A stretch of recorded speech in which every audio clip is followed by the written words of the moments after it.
पसंद आपकी, पेशकश हमारी। मोहम्मदिया मंदी house, near Mohammadia shawarma, Khadarbagh, नानल नगर, हैदराबाद। अस्सलाम वालेकुम नाज़रीन, आइए नज़र डालते हैं देश की राजधानी नई दिल्ली और उत्तर प्रदेश से कुछ खास खबरों पर। आप सभी का स्वागत है सच न्यूज में। आइए जानते हैं उत्तर प्रदेश और देश की राजधानी से कुछ खास खबरें। इस साल 5 राज्यों में चुनाव होने वाले हैं और चुनाव आयोग ने यह भी साफ कर दिया है कि चुनाव तय समय पर ही होंगे। मतदान सूची भी जारी हो चुकी है और सभी चुनावी राज्यों में सियासी हलचलें भी तेज हैं और सबसे ज्यादा चर्चा उत्तर प्रदेश चुनाव की है। 403 विधानसभा सीट वाले इस प्रदेश में सभी राजनीतिक दलों ने अपनी पूरी ताकत झोंक दी है। राजनीतिक बयानबाजी से नेता एक दूसरे पर निशाना भी साध रहे हैं। वहीं सीएम योगी ने ट्वीट करके कहा है कि चुनाव तिथियों के ऐलान का स्वागत, प्रचंड बहुमत के साथ सरकार बनाएंगे, जनता के आशीर्वाद से दोबारा सरकार बनेगी। तो वहीं यूपी बीजेपी अध्यक्ष स्वतंत्र देव सिंह ने कहा कि चुनाव आयोग की घोषणा का स्वागत है। योगी सरकार ने गरीबों के लिए काम किया है। बीजेपी को 300 से ज्यादा सीटें मिलेंगी। पंचायत चुनाव के दौरान सभी ने सपा की गुंडागर्दी देखी और इसलिए लोगों ने बीजेपी को जिताया है। तो वहीं समाजवादी पार्टी के प्रमुख अखिलेश यादव ने भी कहा कि 10 मार्च को बीजेपी का सफाया होगा। सरकार के लोग नियमों का पालन करें। चुनाव आयोग वर्चुअल कार्यक्रम के लिए सहयोग करे। साथ ही आयोग को सभी दलों को बराबर नजर से देखना चाहिए। आयोग की हर शर्त का पालन होगा। आपको बता दें कि उत्तर प्रदेश में 7 चरणों में 10 फरवरी से 7 मार्च तक मतदान होगा।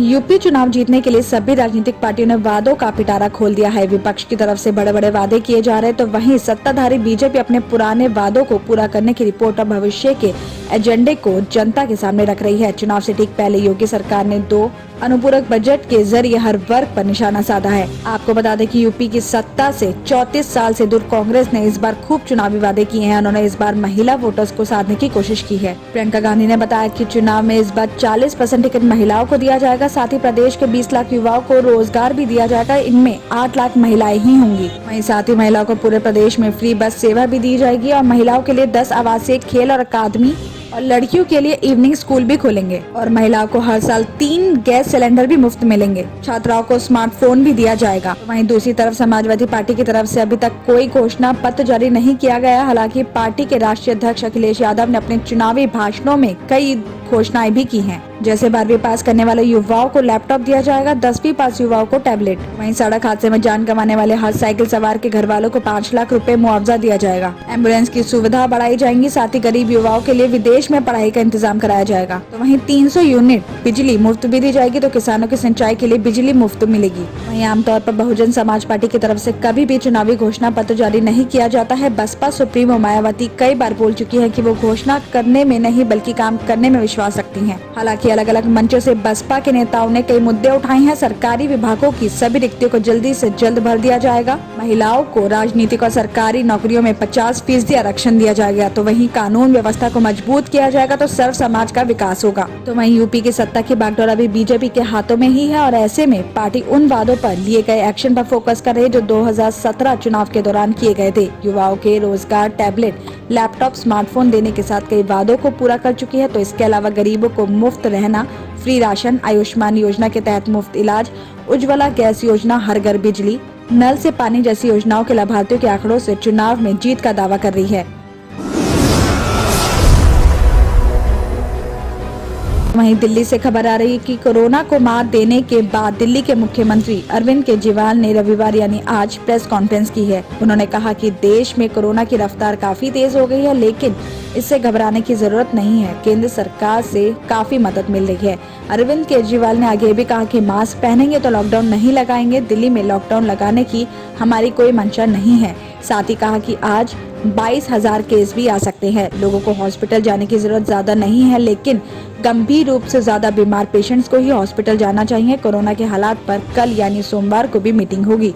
साथ ही आपको ये भी बता दें कि राजधानी में कोरोना संक्रमण तेजी से बढ़ रहा है और स्वास्थ्य विभाग के मुताबिक पिछले एक दिन में 97,762 नमूनों की जांच भी की गई है, जिनमें 17.73% संक्रमित मिले हैं और इस दौरान 8,951 पेशेंट्स को छुट्टी भी दे दी गई है। तो हर दिन संक्रमण बढ़ने की वजह से दिल्ली में अब तक 7,000 इलाके पूरी तरीके से सील कर दिए गए हैं। 20,000 से ज्यादा पेशेंट्स अपने घरों में आइसोलेट है तो हॉस्पिटल्स में 1390 पेशेंट एडमिट है, जबकि 530 पेशेंट्स कोविड निगरानी सेंटर्स में हैं। आंकड़ों के अनुसार दिल्ली में कोरोना संक्रमण के कुल मामले 15 लाख का आंकड़ा पार कर गए हैं।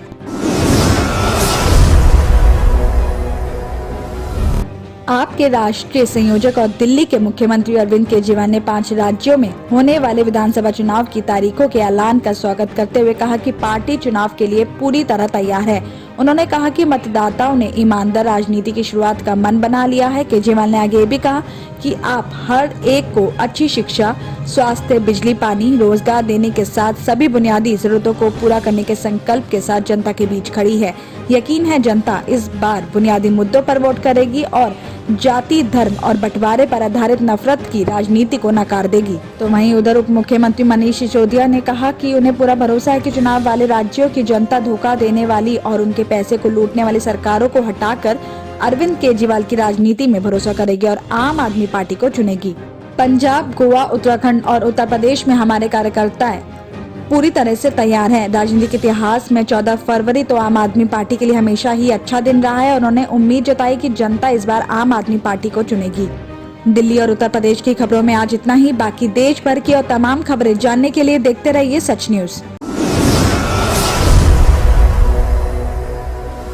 Doctor Farhana's polyclinic diagnostic maternity and scanning centre by doctor Farhana Al Jabri कई किस्म के मुख्तलिफ स्कैन्स रीजनेबल और अफोर्डेबल रेट्स में पुराने शहर की खवातीन को सहूलत पहुँचाने के खुसूसी मकसद से ये स्कैनिंग सेंटर खोला गया है।